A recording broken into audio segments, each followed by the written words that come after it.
Salam, salam sejahtera bagi kita semua. Selamat pagi, Lewabok. Sebelumnya saya sampaikan permohonan maaf dari PLT Kepala Dinas Pendidikan Kota Sorong yang sekiranya hari ini direncanakan hadir bersama kita, namun ada sesuatu yang memang tidak bisa digantikan, makanya beliau menghubungi kami untuk menggantikan beliau membuka kegiatan workshop Arkas BOSP Jenjang SD tahun 2025 di Dinas Pendidikan Kota Sorong. Baik Bapak Ibu sekalian, izinkan saya untuk membacakan sambutan dari Kepala Dinas Pendidikan Kota Sorong. Yang saya hormati Bapak Ibu pejabat eselon 3 dan 4 di lingkup pembinaan sekolah dasar Dinas Pendidikan Kota Sorong. Yang saya hormati Bapak Ibu narasumber dan fasilitator yang berkesempatan hadir pada kegiatan workshop kali ini. Yang saya hormati rekan-rekan saya Bapak Ibu pengawas, khususnya pengawas SD di Dinas Pendidikan Kota Sorong, serta yang saya hormati Bapak Ibu Kepala Sekolah, para ketua yayasan yang berkesempatan hadir pada pagi hari ini, serta Bapak Ibu peserta yaitu operator pengelolaan Arkas Dana BOSP tahun 2025 yang berkesempatan hadir pada pagi hari ini.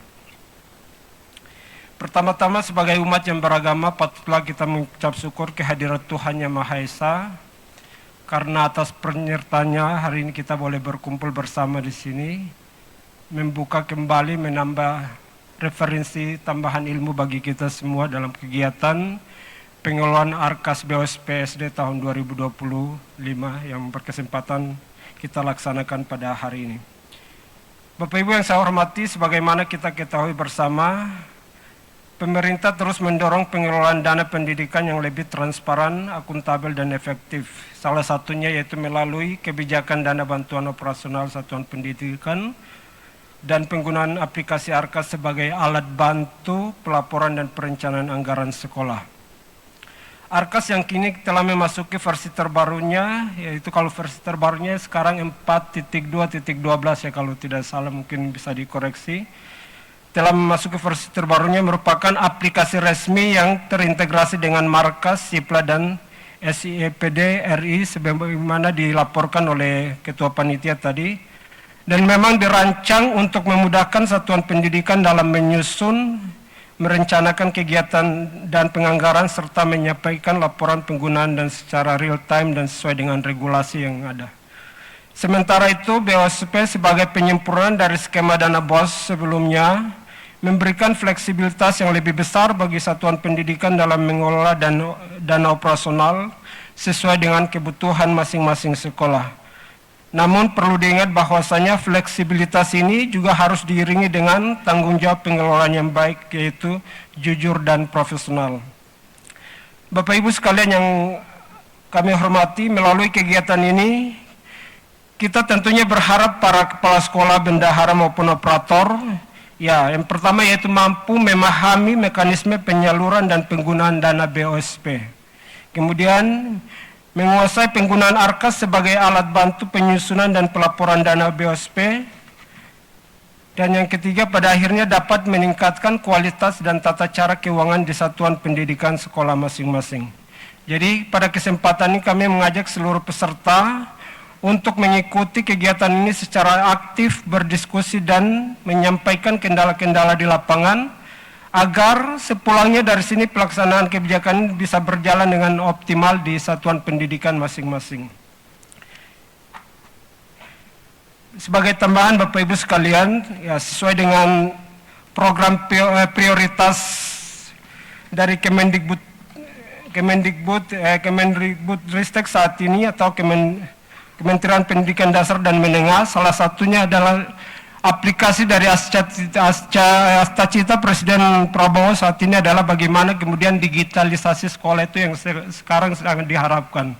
Mungkin yang santer sekarang adalah tentang IFP atau Interactive Panel Plate yang sekarang mungkin kita di SD belum ada yang dapat, tapi data terakhir sesuai dengan kesediaan untuk menerima kita di Kota Sorong itu terkendala masih ada sekitar 2 sekolah dasar, ya ada 2 sekolah dasar yang belum, karena memang pertama terkait dengan kepala sekolahnya yang belum ini, kemudian yang satu itu belum ada kesediaan, tidak ada informasi sampai saat ini.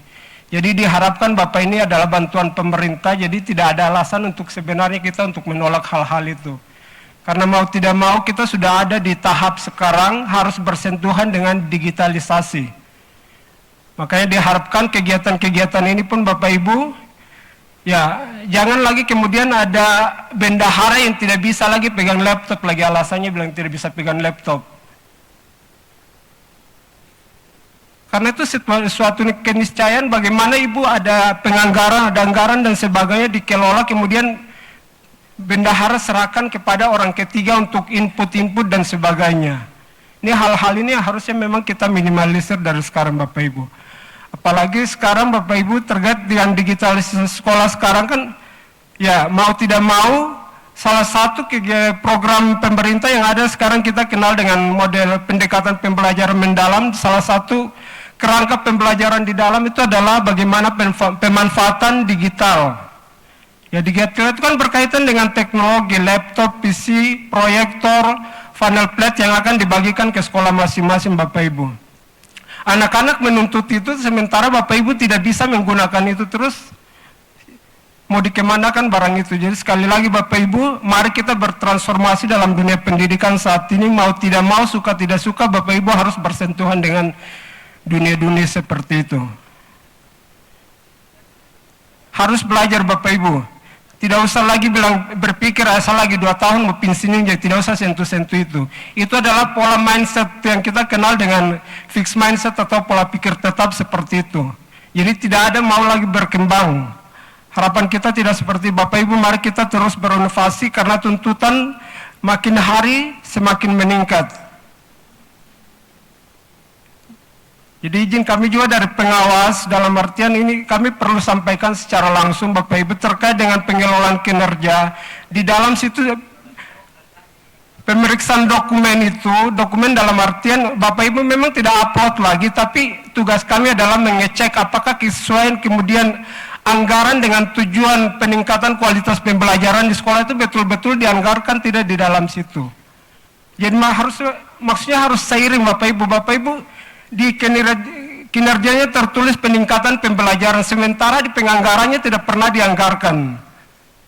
Itu akhirnya terjadi miss seperti itu. Jadi Bapak Ibu sekali lagi, pada kesempatan ini mari kita bersama-sama, ya wajah pendidikan kita sekarang ini, khususnya kita di Kota Sorong ini kan terkait dengan sekolah gratis dan sebagainya. Makanya jangan bosan-bosan kalau kami pengawas akhirnya mungkin tiap detik, tiap jam itu minta data terus Bapak Ibu. Karena memang tuntutannya seperti itu. Data itu penting, bukan yang penting data. Kita menjaga hal-hal dan ini memang pesan dari Ibu Kadis sendiri.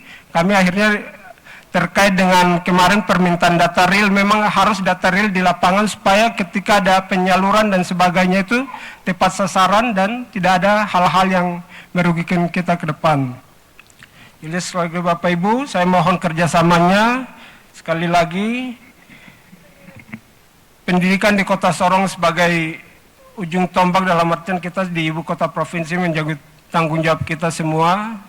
Ya, mari kita berkolaborasi bersama-sama dengan Dinas Pendidikan, ya satu hati, satu tekad untuk memajukan pendidikan khususnya yang ada di Kota Sorong. Baik Bapak Ibu, ya saya mohon kesediaan untuk kita berdiri bersama untuk sama-sama membuka kegiatan kita pada pagi hari ini.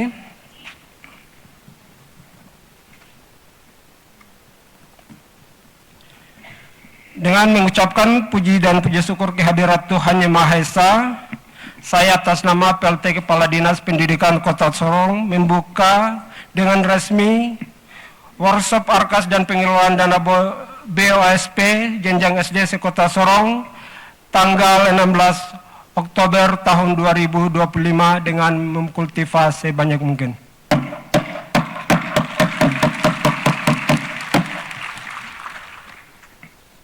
Silakan duduk kembali Bapak Ibu.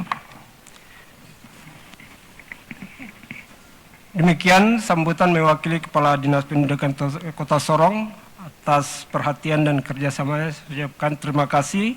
Mohon maaf atas segala kekurangan. Billahi taufiq wal hidayah. Wassalamualaikum warahmatullahi wabarakatuh. Selamat pagi, salam sejahtera bagi kita semua. Lawabok.